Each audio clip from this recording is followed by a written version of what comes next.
Susan.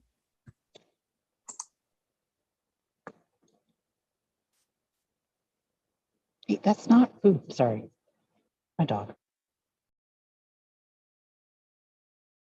Susan.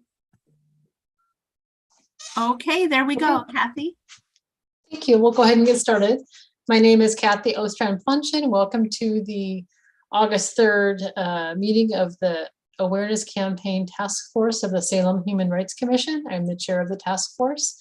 My pronouns are she, her, and I will pass it to David. Hi, my name's David Reinhold. I'm on the task force and my pronouns are he and him, and I'm a resident of Polk County, and I'll pass it to Susan. Hi, I'm Susan. I am a resident of South Salem. My pronouns are she, her, and I will pass it to Tricaria. Hi, Tricarico, they, them, and theirs, resident of Ward 2. And I'll pass it back to Gretchen. I think that's everybody. Yes, hi everybody. Gretchen Bennett. I'm staff on the staff team at the City of Salem, and my pronouns are she, her. Okay, so first on the agenda is public comments. Gretchen, are you aware of any public comment tonight? I'm not. Okay. Okay, so approval of minutes. Did everyone have a chance to look at the minutes of the July 5th meeting? And if so, would anyone like to make a motion to approve them? I move that we approve the minutes. Thank you, Susan. All right, do we have discussion? Anyone have any discussion? All those in favor of approving the minutes, say aye or raise your hand. Aye. Thank you. So no one's opposed. Okay, so the minutes of the July 5th meeting are approved. So I think our big item of the evening is the discrimination survey. Next steps. I'm trying to remember, and off the top of my head, I can't remember who all was at the last full, if everyone was at the last full Human Rights Commission meeting. We didn't get a lot of feedback from the group about the recommendations and kind of next steps. So I went ahead and wrote up a summary. Gretchen, did that get sent to others? It did. I hope you all saw that as a part of your packet for tonight's meeting. And Kathy, thank you so much for doing that. So I guess my thought is to take the summary and turn it into some sort of a communication from the Human Rights Commission and send it out as, you know, acknowledging that we did the summary, the survey, excuse me. Thoughts on that? Anyone have any other suggestions, or are there things that we need to do first? And I should back up and say, I think first we should post the students' report and presentation on the Human Rights Commission webpage so that then the summary can link back to those. So if people want to look into it further, they can. Yeah, go ahead. I agree, Kathy. I just wanted to wait for the kind of finalization of this summary document because it occurred to me that would be a really nice piece to be on the webpage and then link to the survey. Yeah. I was just going to say that looks really great, Kathy. Thank you for putting that together. And I agree, we need to get this out there. So thank you again for putting that together and having this ready to go. I don't know if anybody, how close anybody looked at it, but if there's any edits or anything that need to change, I'm happy to do that. I kind of modeled it. I had a couple of examples from the previous surveys, and I kind of followed that as a guide and made sure to include the things that we have talked about, both in the task force and with the full commission. So I thought it was well done. thank you, David. I don't know if you had anything. Actually, I just finished reading it. It looks really good. Okay, good. So with that, so I think, Gretchen, we're in a place where we can post the report and the presentation. I did note that on the current website, the 2020 report and presentation are posted and the 2021 are not. So I would either take away I don't know if we want to take away the 2020 and just have the 2022 there, but when I was looking at the New Cities webpage, I realized I saw that what was there was somewhat out of date. Thank you. That's strange. I don't know if there was a mix up as we converted the web page or what happened there, but thanks for alerting that to me. Does anybody have preferences on just having the most recent survey up or having the last survey? I think it might be nice to have them, but I'm flexible to have the past ones as well. I mean, I don't know if there's some, I'd have to look at the page again. If there's some way to have like, here are some past, have a link to the most current one and then a link to past surveys so that it's not too long of a list that they have to sort Yeah. through. yeah. Okay, yeah.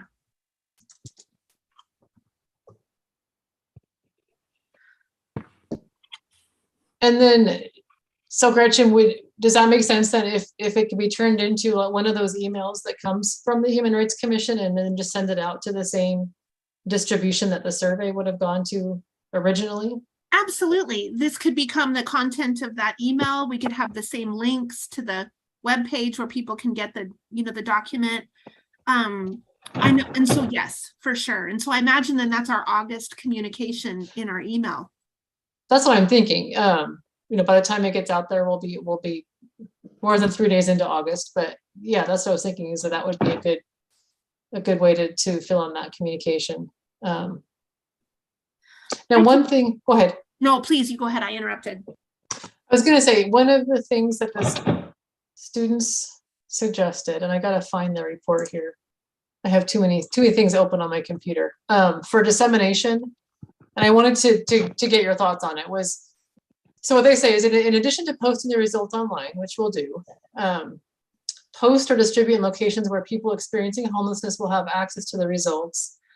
They suggested working with the Salem Reporter to write an article, print the published article and make them available in Arches, Safe Sleep, and other community service organizations for the people experiencing homelessness.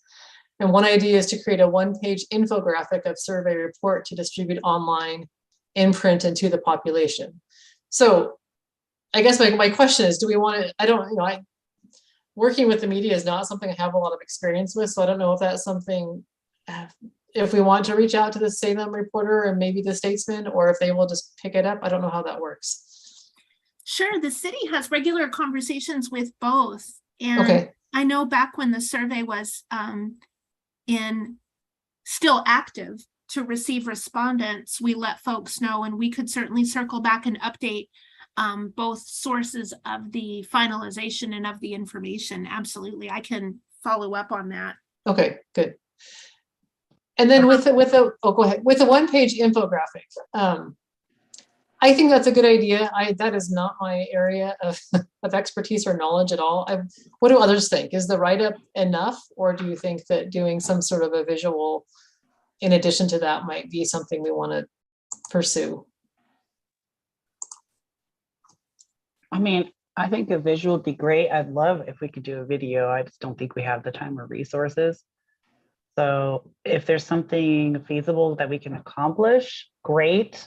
If not, I'm more in favor of kind of getting the information out there. My concern is waiting too long to get to do some sort of a communication. I agree. Exactly. Yeah. Gretchen, were you going to comment? Do you have? I was just going to mention that we could access our team. We do have folks at the city who know how to design infographics or even make videos. That was an idea I hadn't thought of yet, but that's a good point. But you're right, it would delay the process because there's limited capacity and it would take a little bit to develop any of those things. So I don't know if if it would defeat the purpose to do a 2-part distribution. If you want to get this information out, it's pretty ready to go right away. Yeah. And then look ahead to the following year and try to tighten the timeline to get a video and an infographic paired with this versus this year just get the information out. I'm not sure what the group's thoughts would be, but I could tap the communication expertise of the city, but I'm sure there would be a bit of a timeline, Yeah, Gretchen, I like the idea of kind of tabling that for next year. I mean, perhaps we could even have the students' involvement with some of that. If the students could share their reflections on the video, that we could then turn into, something. We talked about doing videos before. I'm just thinking of everyone's attention span is so limited these days that a short video can sometimes get information far more quickly than a lot of text. So it'd be nice to have both options. Mhm. I think that's a great thing to work into the plan next year ahead of time so people can be thinking about it. Yes. Yeah. Kathy, I have a question. Mhm. Is there a way to put the document that Kathy wrote with links to the survey in the Flash? I think it's called the Flash system. Is that what it's called? The Flash report, or? I think you might be referring to Flash Alert. Flash alert. I know the city participates in Flash Alert. Let me find out. I don't know the criteria for how or what to fashion into that. Great question. Because that goes to all media, right? Or how all That's media, forgive me, that's a really good point. I was only speaking of those two media publications, but we send information to Flash Alert, which reaches a significant number of media outlets, and that'll be a more diverse audience. That's a great point, David. I'm not familiar enough with what it is. I guess my assumption is that it's for things that are, something happening right now, some sort of a police activity or I don't know, along those lines, but maybe I'm wrong. I don't know if this fits the criteria for what would go through that, but it'd be a way to get it out there for sure. I do know that general news releases are able to go on Flash Alert, and you're Okay. right. There's commonly like emergent news, but general news releases are also on there. Yeah. You also had brought up the important point of communicating back with people experiencing homelessness, and I could easily put this same information out on the Basecamp app, which reaches about, I looked today, there's about 136 persons that represent various organizations and also individuals who are active volunteers in the work that could receive the statement and the link as well. That would be a way to reach folks. But I know there was also the point about printed copies. So for example, maybe like I could connect with Linnell to see if she'd like to print copies of the statement that you wrote to have at Safe Sleep United, for example. Or I could suggest that on the Basecamp app if folks would be up for doing that to help spread information. Right. And I think the students also had in mind if there were an article by either the Salem Reporter or the Statesman, if maybe we could print that and distribute that as well. Is what I mean, maybe they I'm just thinking if we could do either, if we could do which one of those, if an article were to result from this, would it be better to have the article or the write-up? But actually I kind of think in my opinion, I think the write-up would be good because that's from the Human Rights Commission specifically, and it's got the contact information and everything on there. So maybe that's better. Yeah. Yeah. Yeah, and it can be put into whatever format. I mean, looks good and is easy to distribute and share. Yeah. Okay. Any other thoughts about how? So what I'm hearing is maybe the infographic is a great idea, but not a time this year to look into that if we want to get the information I like out. the idea of working on it for next year. And next year, think about a video ahead of time so that we're thinking about that before. Part of the problem with the survey is a problem, but one of the realities of the survey is when we're working with the students, that class term is pretty quick. And so everything suddenly happens in this really short period of time. And so I think, if we can, maybe the task force should start talking about it further in advance to get those things lined up. And then Gretchen, you'll take the write-up and get it out there. And I know that, when we see it come out, we can distribute it to our own groups and things as well. Yeah. So any other thoughts about that, about distributing?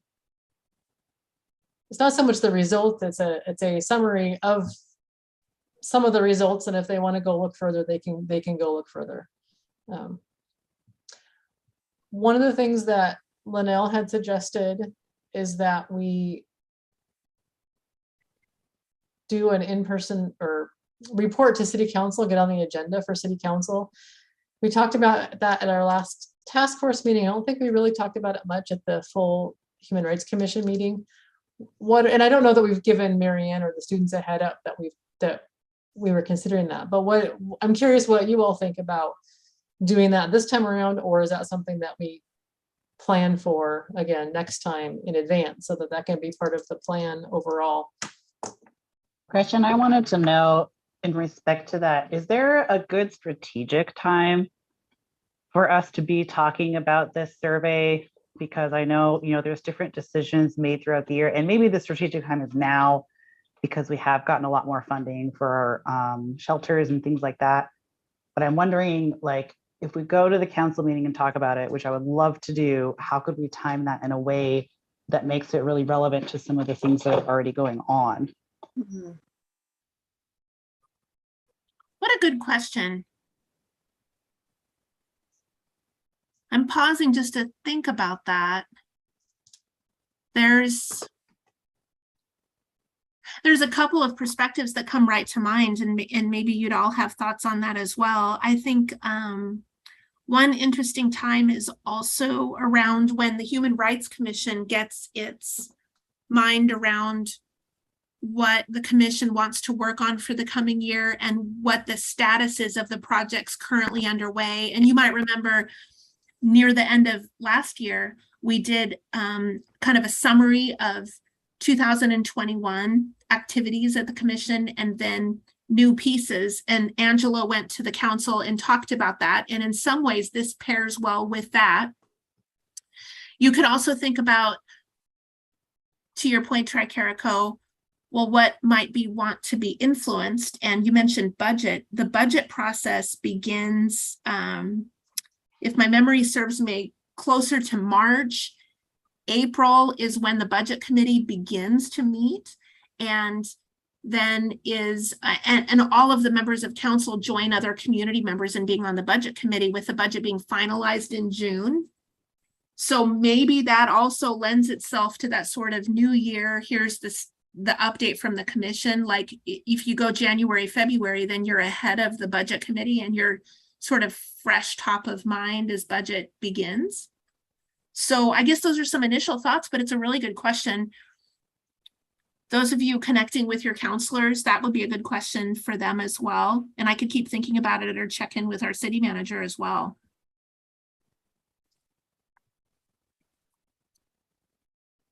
Karika, what were you thinking as far as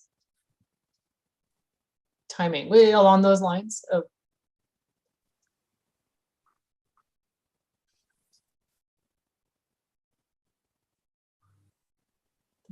I'm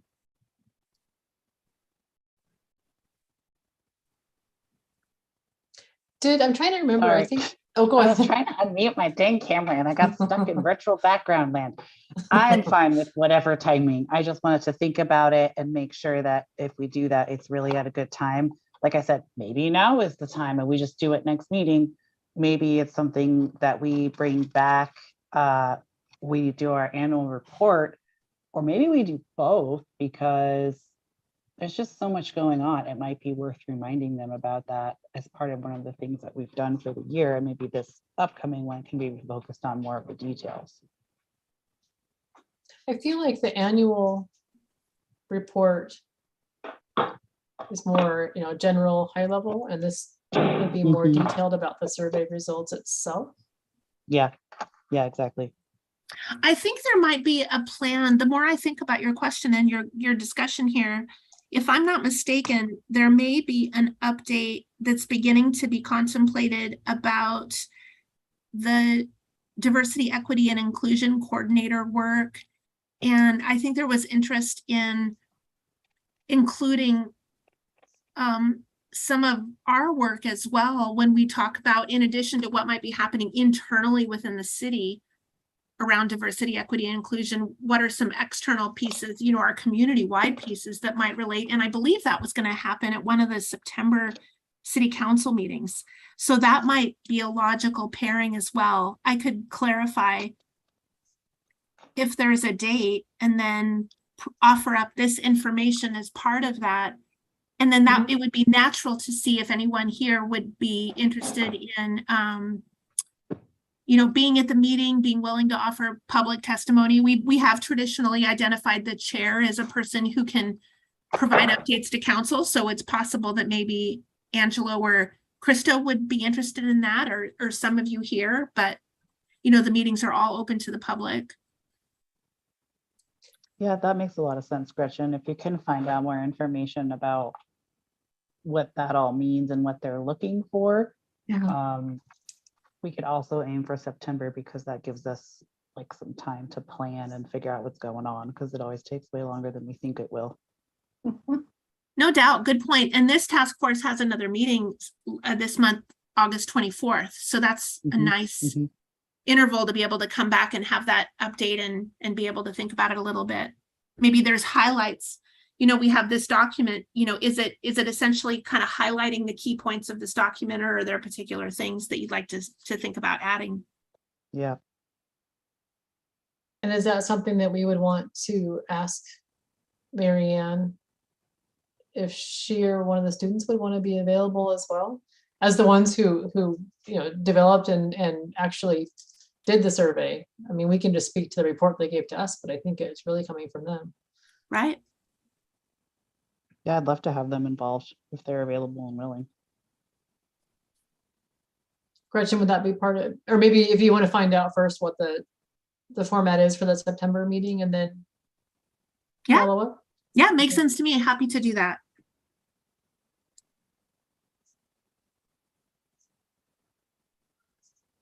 Yeah, I think that would be great. I would like to see some sort of a formal report. I know that they're very busy and their agendas are very full, but I think that would be good to have that follow up. Yeah, this is important. Okay, good. So my other question about the survey itself, there were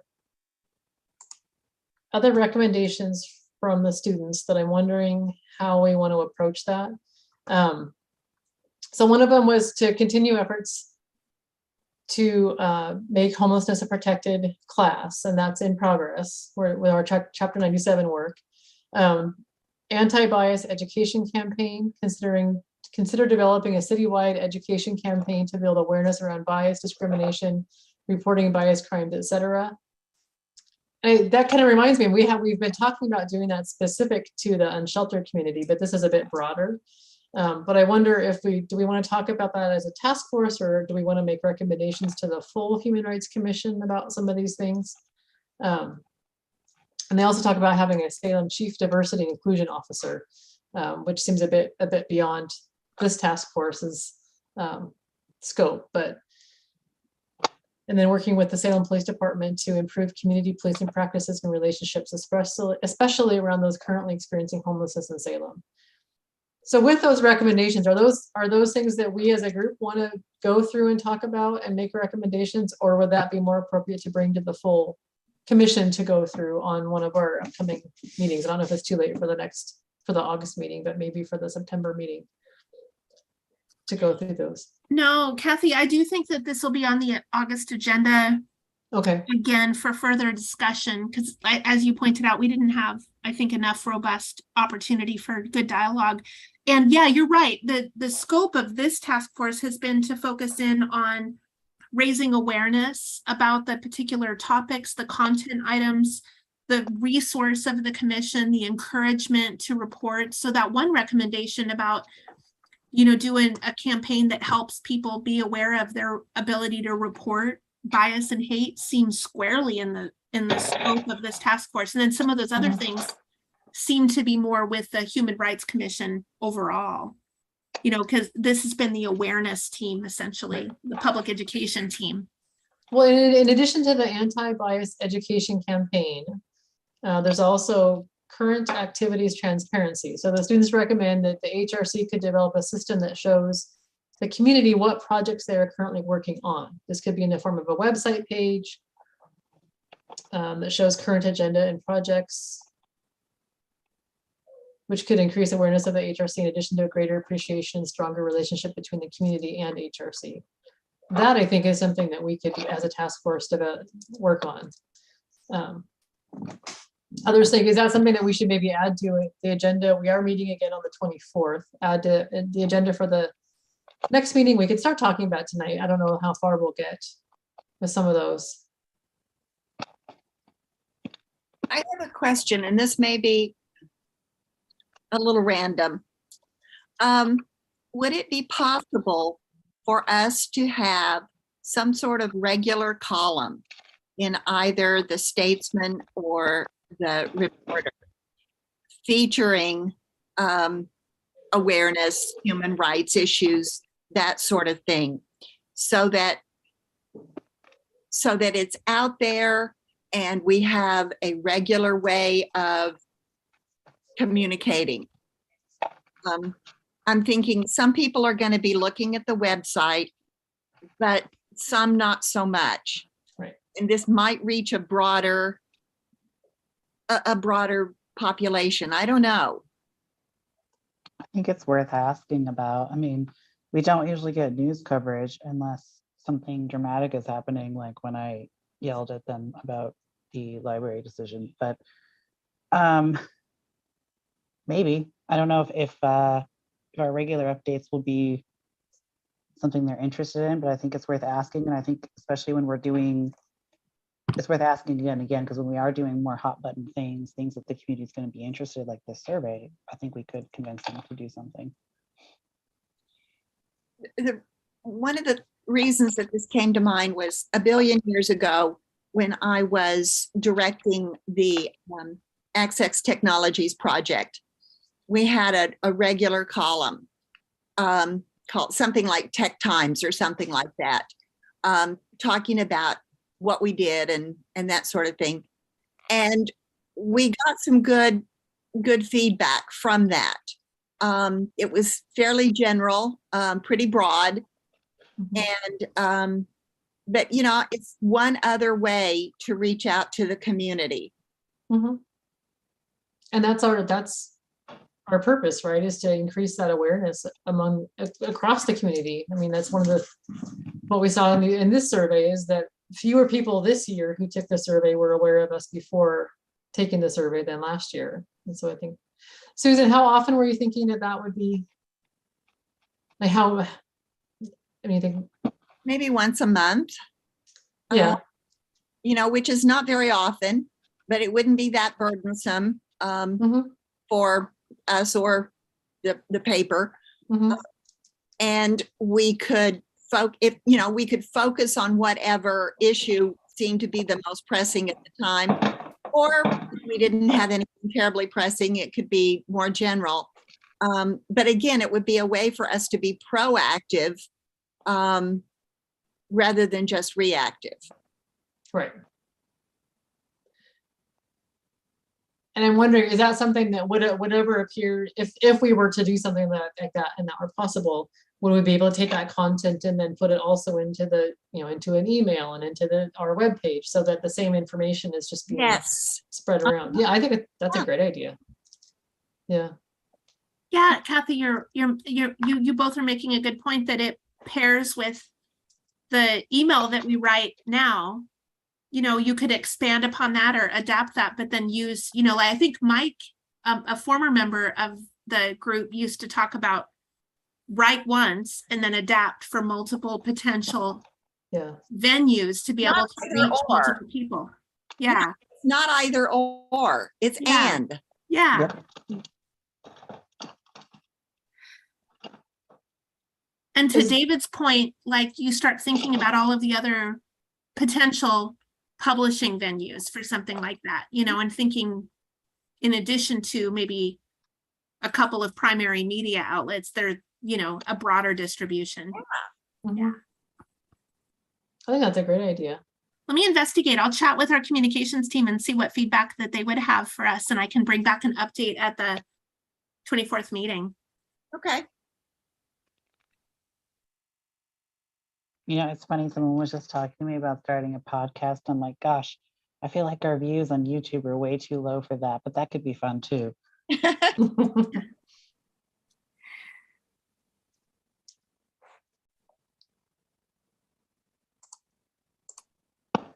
Kind of pull my notes back up here. Okay, so Gretchen, you'll look into that. The full HRC will talk more about the recommendations next week, but then this committee, this group would talk more about the transparency and whatever it was. I don't want to pull back up that document. I'm going to lose what I'm looking at now. And the other one about the education campaign. Those are things that with this task force can talk more about as we proceed. Okay. Good. I like it. I'm glad that we're getting something out. Anything else about the survey or about that before we move on to the next topic?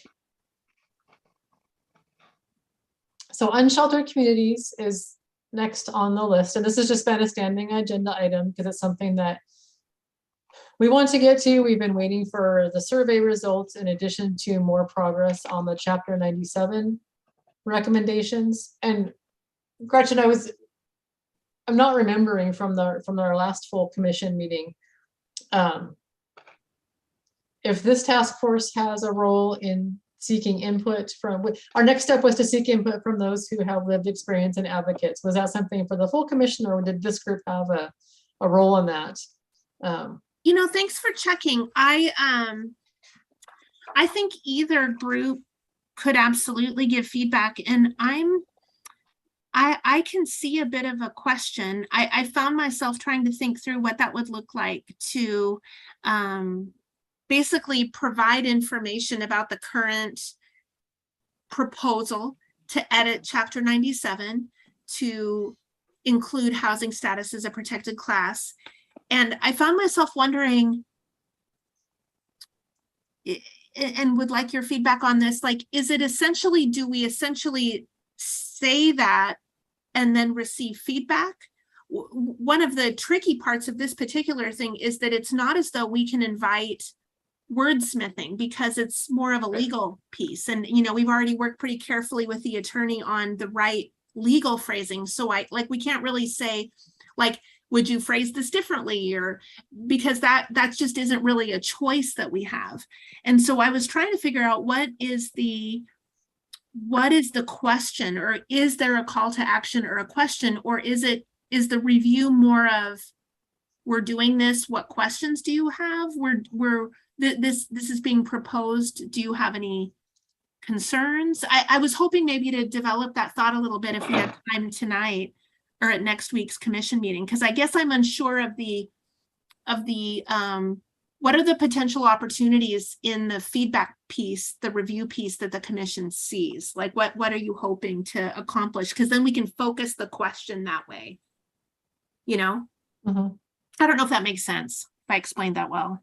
No, it does, Gretchen, because initially I was thinking like a listening session, but I think if we don't clarify that we're not accepting input to change it, people will show up with that expectation.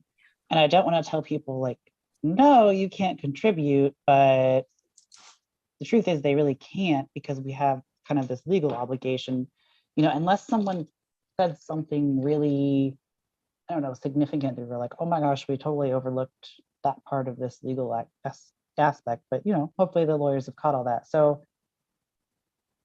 yeah, I agree with you. I'd love to get that input. I would feel weird about asking for it, knowing that we aren't planning on actually changing anything. Right. Somewhere in my notes back when we had a group that was talking specifically about Chapter 97, I seem to remember that we were concerned about the definition that the city came up with for housing status. And I don't have it in front of me, but I feel like they borrowed a definition from, I don't think it was HUD. I don't remember where that came. They took a definition from somewhere else, I think from some other authority. So it's not like they've come up with their own definition. Yeah. That's a question. That's a good question. I'm trying to remember. I'm seeing if I can find it quickly to be able to point that Might out. be able to pull it up too. Yeah, that does sound familiar.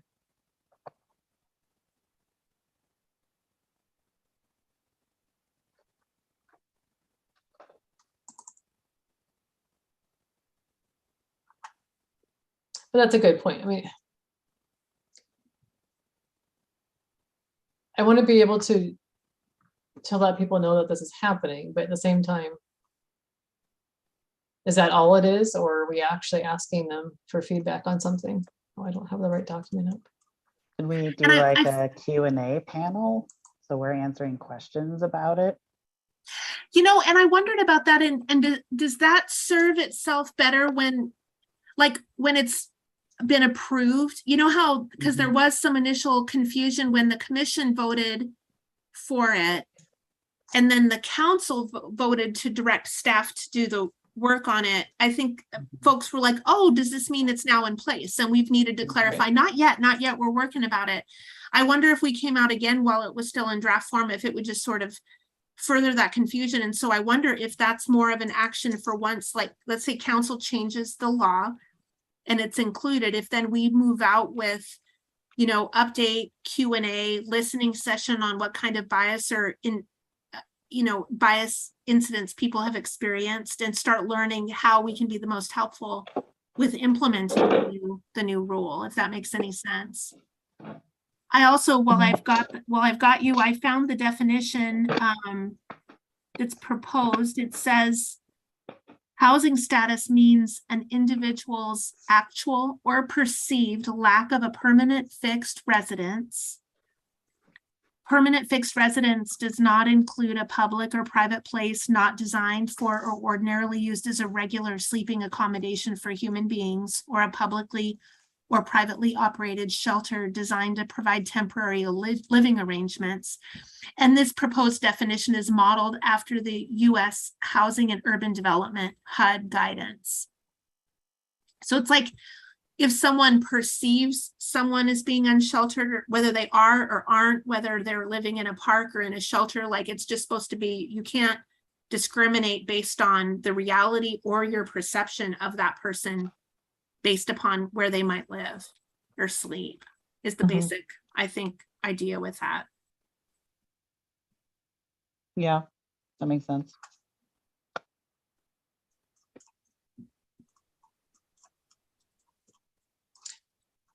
So yeah, is this a decision for the full commission? As far as do we need to seek input, or do we wait and let it go through the process and then do some sort of a communication plan once it's done? I think it is, because the recommendation from the commission included that we would get input. But as I think about it, you know, I think this group could advise the commission next week. You know, you're each commission members and be a part of that. So it'd be lovely to have your thoughts on it. But I do think since the commission voted to include that, we'd need to take that question back to the commission. Yeah, I just found myself unsure how to frame it, as you can see. Yeah, good questions. Okay. With that, as you know, as far as we've been talking about some sort of an education campaign, which we can add.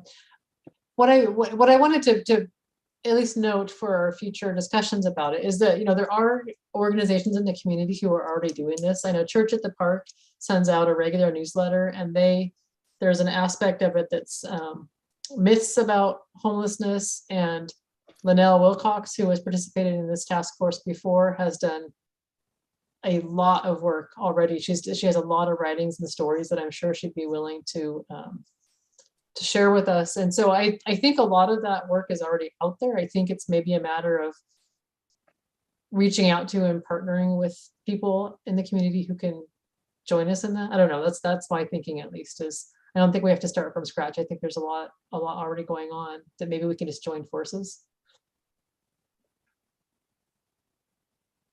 Did we lose Susan? Her picture has disappeared from my screen. Mine too. Any other thoughts about that? And I think we should still keep it on the agenda as something to talk about.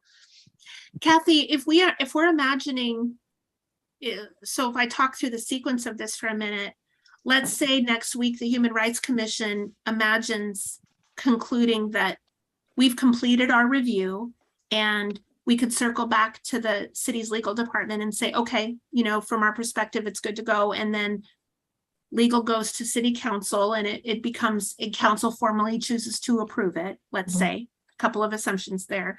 Then at that point, there's an opportunity for public education. And maybe it would include information about what this is, Q&A, but you could pair it at that time with a bit of education, because that's probably a moment when the public's curious and paying attention. What's happening? What would this mean? And it might be an opportunity to pair with a bit of education at that time. I think so. Yeah, Mhm. I think that'd be a good opportunity. And you could have a couple of audiences. There might be a piece that where we try to get information out to people experiencing homelessness, and then there's the information that is trying to go to the community in general as well. Mhm.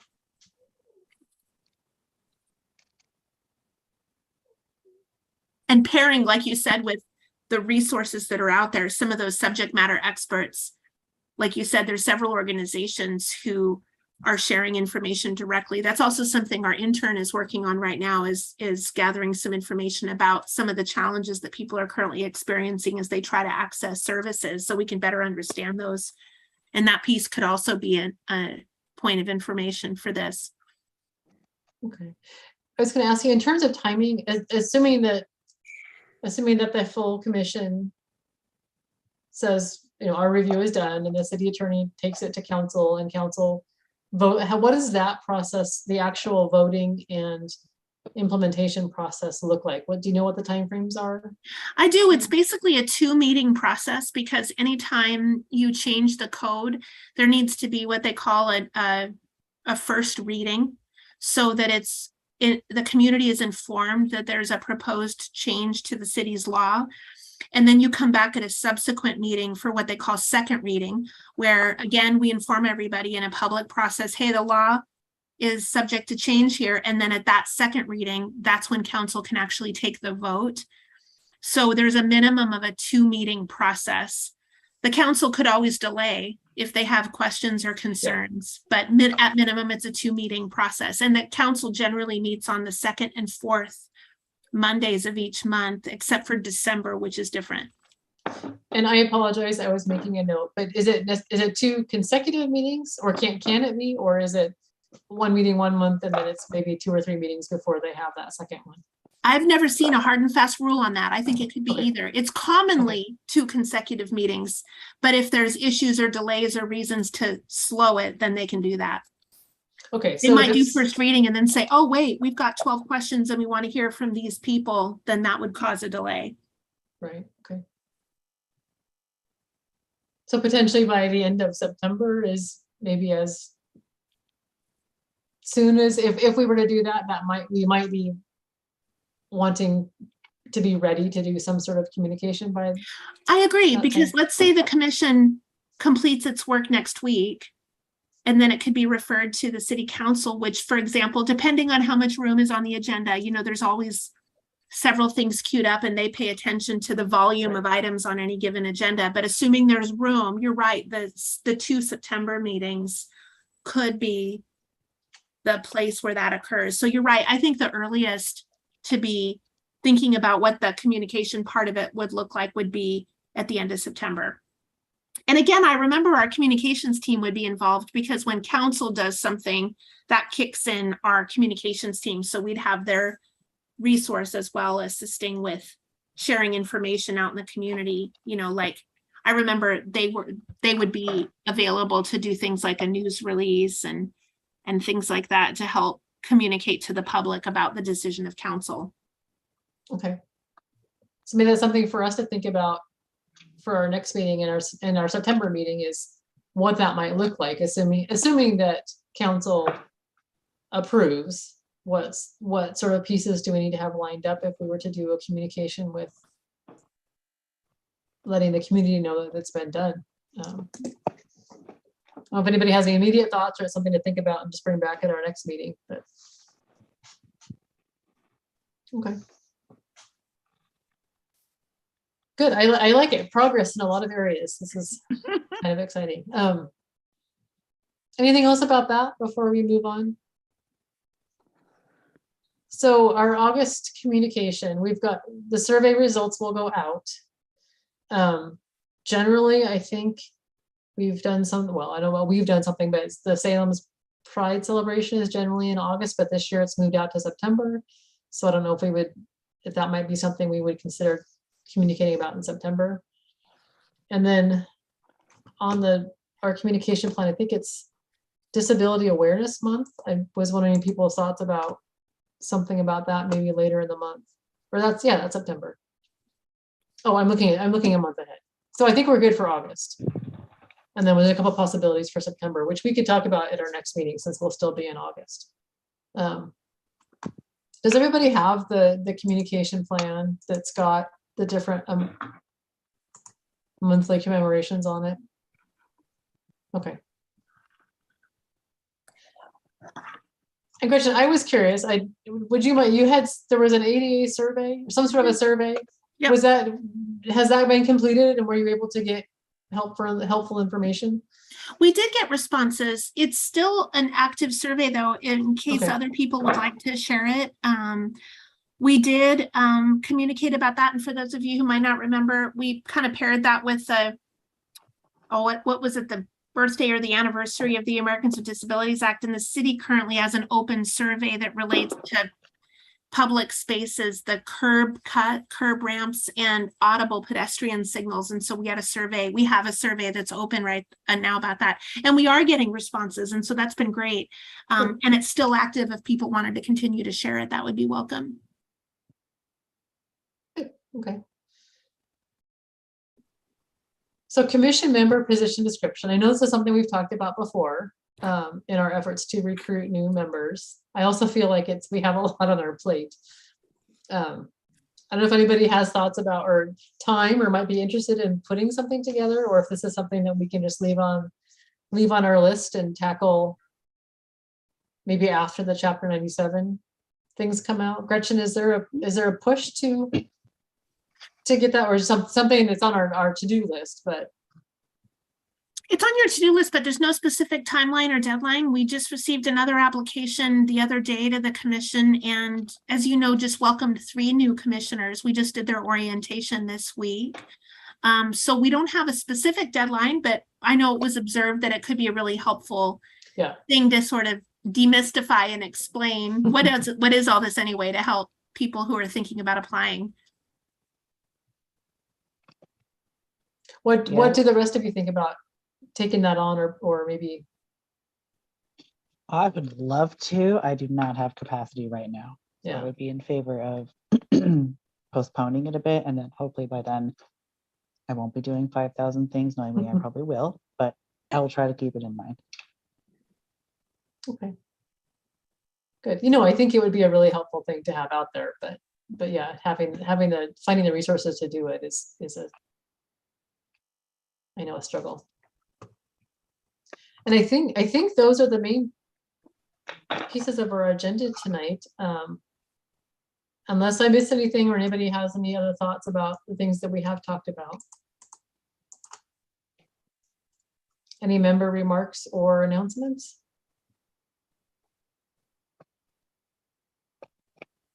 I never know what I would say there. So. So long, and thanks for all the fish. Well, with that, so we have the full commission meeting next Wednesday, and then our next meeting is 3 weeks from tonight on August 24th. So we'll be continuing this conversation then. So otherwise, everybody have a good night. Good night. Thank you. Bye now.